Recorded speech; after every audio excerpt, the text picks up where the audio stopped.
Hey! Today we are changing brake pads on a Volvo V70 on the back.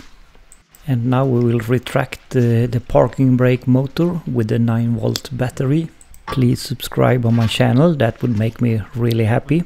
We are now using the 9-volt battery to retract, and it's just to try out and see if you get the right direction. If the motor is running backwards, you will see nothing and you will have to squeeze back the cylinder. But if you run the motor the wrong way, you run it forward, you'll see it moving immediately. The advantage with using a 9-volt battery is that you cannot brake anything with it. It will simply stop if you reach the end. And as you can hear, the motor is running, and when the motor comes into the back end, it just stops. And then we have to push back the cylinder with the plier or something like that.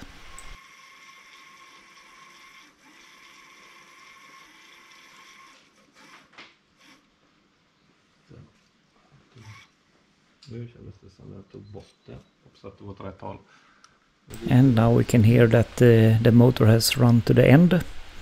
So we just take the channel lock and push the cylinder back. And that was all for today. Thanks and goodbye.